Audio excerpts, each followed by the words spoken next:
Hey, Dr. Joe Tachi here, and we are going to be talking about tension headaches in this video. Tension headaches are the most common type of headache, the second most prevalent disorder in the entire world. So they affect up to about 80% of people per year. Again, depending on where you look at these statistics, it affects up to about 38% of people, but a lot of people per year. So anyways, the reality is it just affects a lot of people. We kind of categorize these as infrequent, common, or chronic type of tension headaches. These vary in from time or 1 day per month. That's infrequent. Frequent, we have between 1 to 14 headaches per month, and chronic is over 15, so 15 plus. And the common triggers for the tension types headaches, as you may and well know, include stress, mental tension, decreased range of motion in your neck. And also we get what we call trigger points in the musculature of the neck, and through the traps, the sternocleidomastoid, this muscle in the front here.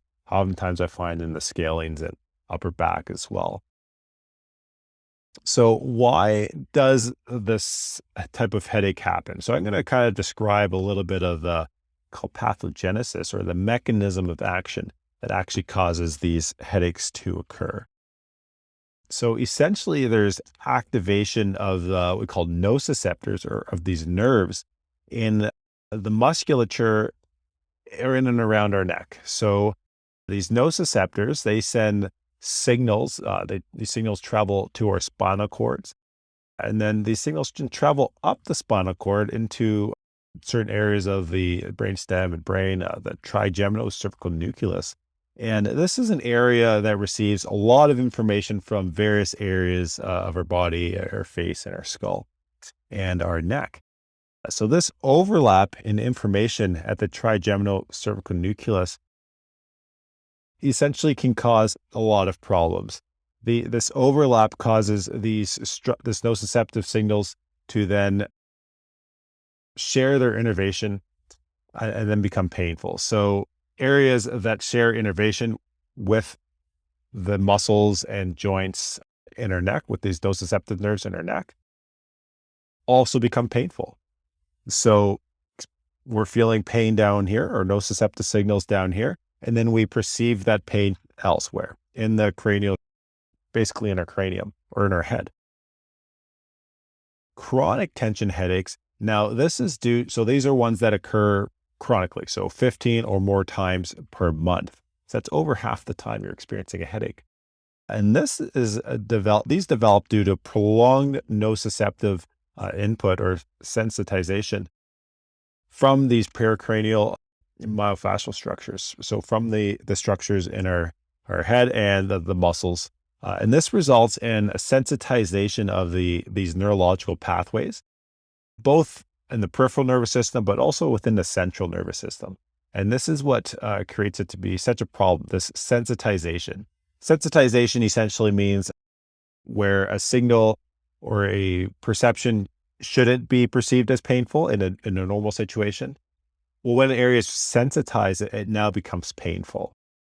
So there's a decrease in the pain modulation, essentially at the trigeminal cervical nucleus, and an increase in activity in these other structures, and then pain, essentially.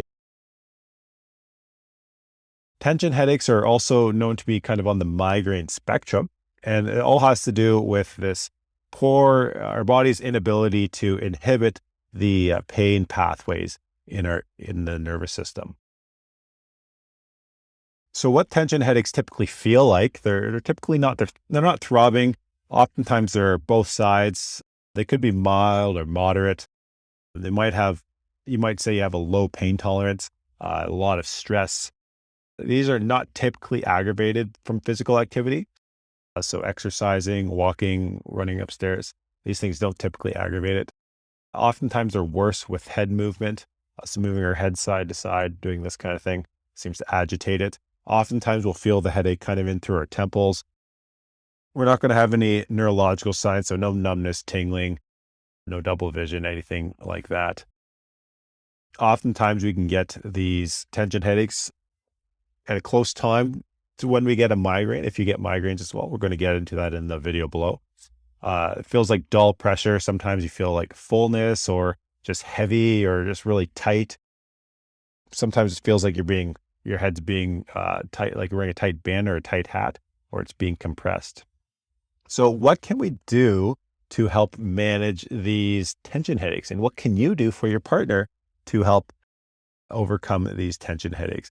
Well, the gold standard of care in physical or manual therapy includes things such as myofascial therapy to desensitize trigger points and muscles. So massage. So if you did a good neck massage and upper back massage, that would really help reduce the tension in the musculature and in those trigger points and decrease those nociceptive nerve signals from traveling to the spinal cord up to the trigeminal cervical nucleus, exhibiting the pain.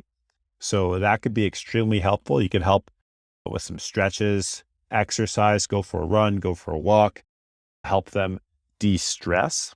So oftentimes we kind of hold our tension. We start doing this. People that sit at a desk all day, people that are in high stress situations, oftentimes their shoulders are kind of hung up by their ears. So helping get them to relax a little bit, that can oftentimes be quite helpful. Other things that could be helpful as well, I don't think you should do this. In fact, don't do it, but oftentimes manipulation or mobilization of the neck and upper back regions can be quite effective. So chiropractic manipulation, mobilization, traction on the neck.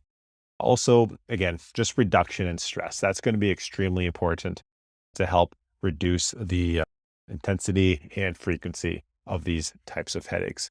So I hope that's helpful. Next, we're going to be talking about cervicogenic headaches. And then the third video, we're going to be talking about migraine headaches. So stay tuned and talk to you soon.